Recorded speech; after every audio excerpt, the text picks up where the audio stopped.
How many of you have used these words in your life? Or have seen people using these words? I think most of you. You all are in accord with me, right? Okay, another question. How many of you have seen MTV Roadies? Good. For those who have not seen it, let me tell you, the censored version of that TV show is full of these sounds. In fact, sometimes it becomes difficult to even understand what they are actually saying. Well, this profanity, made up of all the kind of different abusive words in the world, forms a very important part of our day-to-day sentences. We will not realize it, but we are using them. And based on the frequency with which we use them, people are divided into two categories. Category 1 and Category 2. Category 1 people will use these words freely, as if they are the owners of these words.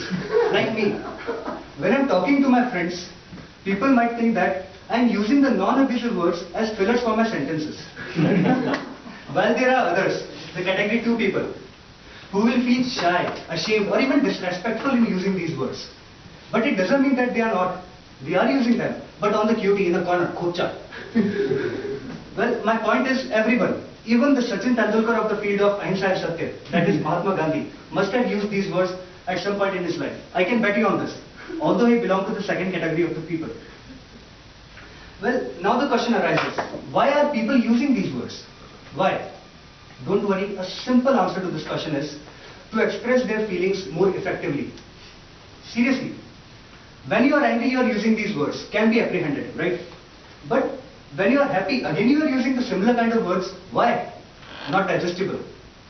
Well, listen to this. Oh my God, I got a job. You can see the happiness, right? Oh my God, Jesus, I got the job. See, so different people uses different kind of words in different scenarios differently. But these words definitely act as the adjectives of our emotions. Not just in expressing feelings, these words are also used to relinquish your mind from the frustration.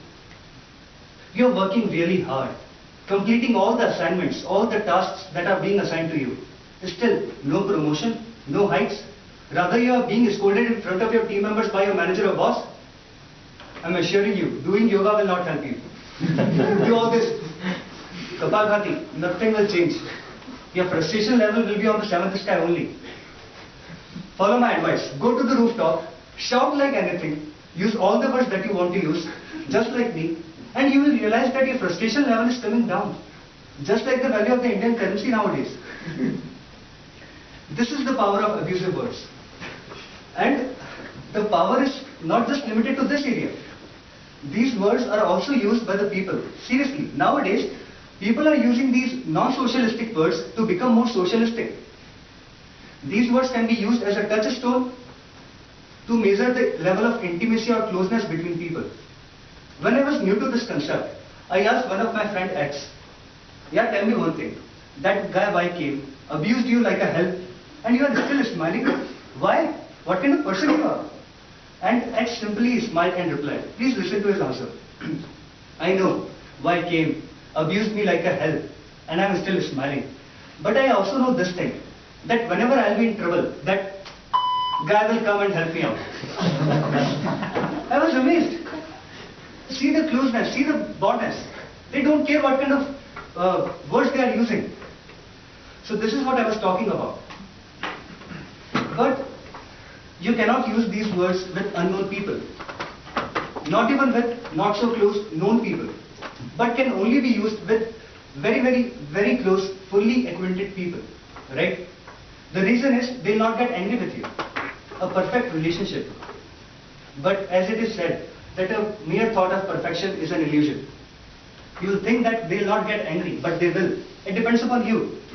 Whenever you are angry and you are using these words, they will get offended.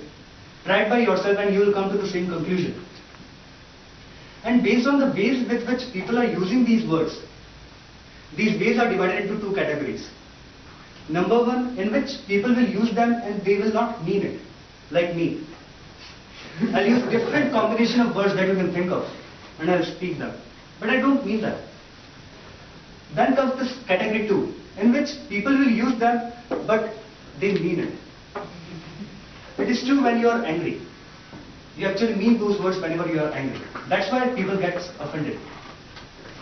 Now, a simple advice to all of you. Use these words freely. Be a category 1 person. Release your frustration. Come closer to the people you care about. But don't mean them. Before leaving, I would like to give you a small warning. Please don't try this at your home.